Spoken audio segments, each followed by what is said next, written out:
Então eu queria que você começasse explicando, né, para colocar todo mundo aqui na mesma página, o que está por trás dessa crise, né? O que levou as empresas a enfrentar essas dificuldades financeiras? Bacana, ótima pergunta, né? Porque a gente não consegue, enquanto consumidor, entender, né? Passagem sempre cada vez mais cara, aeroporto lotado, atrasa, cancela um voo e como que chega numa recuperação judicial, né? Mas é importante a gente situar, né, o consumidor aí de voos, que o setor aéreo, né, historicamente, não só no Brasil, mas no mundo, ele tem, né, o histórico aí de fusões, aquisições, falências, né? Tem uma certa dificuldade, né? Ele não é um setor tão fácil quanto parece, né? Se a gente pegar o caso das aéreas brasileiras, né, os dados da ANAC, eles já imputam aí 40% desse custo de receita, né, de passagem, já sai para o querosene de aviação, né? Tem companhias aéreas que operam isso muito melhor, né? Lufthansa, enfim, American Airlines, chegam ali a 23% ser o querosene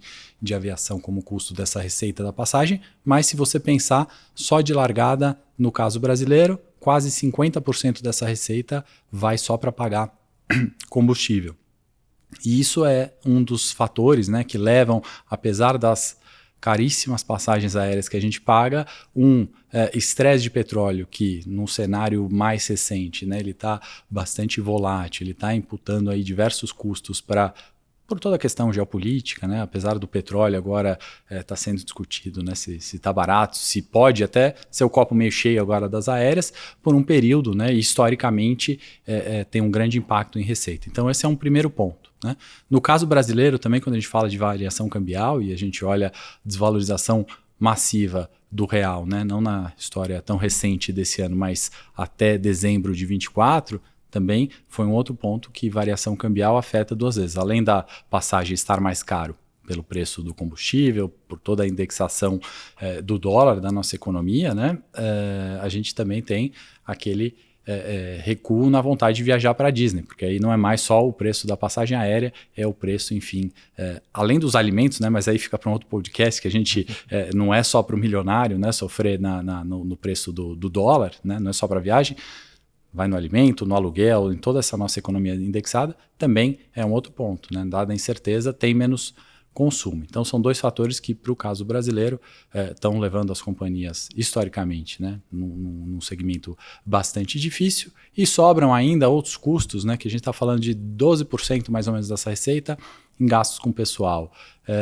Temos ainda gastos de acordos jurídicos, limpeza, depreciação em 10%. Né? Então, a hora que você chega na conta, você vai ver que sobra quase 2, 3% dessa receita líquida para ainda ter descontos, e isso ano após ano, né, prejuízo após prejuízo, ou um único período muito bem operado com lucro, não é suficiente para tirar a gente, ou melhor, as companhias aéreas, dessa recuperação judicial. Né? Não vamos esquecer que tem efeitos aí da pandemia, né? Tem efeitos de dólar e juros, né? Que estão sendo acumulados. Então, é por isso, né? Por mais que você paga um absurdo, entre aspas, na passagem aérea, não é tudo isso que sobra ali para a companhia, é uma margem apertada, apesar de ter um segmento, né, de extrema importância, que dá para ser bem operado, e que no final o que as empresas precisam de um bom plano de governo, seja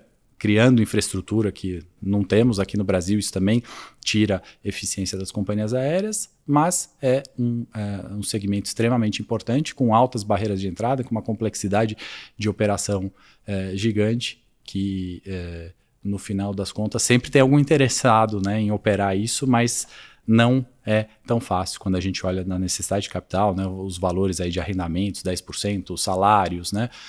E vamos falar mais para frente da fusão, né, Gol e Azul, porque também tem sobreposição de voos aí, né, de rotas, e tem ganhos de eficiência aí quando a gente olha para esses, enfim, salários, né, poder de barganha de uma companhia muito maior junta, né? Vamos discutir isso lá para frente, mas acho que deu para ter uma ideia por que a gente chega numa recuperação judicial histórica, né, em diversas companhias no mundo, mesmo com uma passagem aérea que não é para o bolso de todo mundo.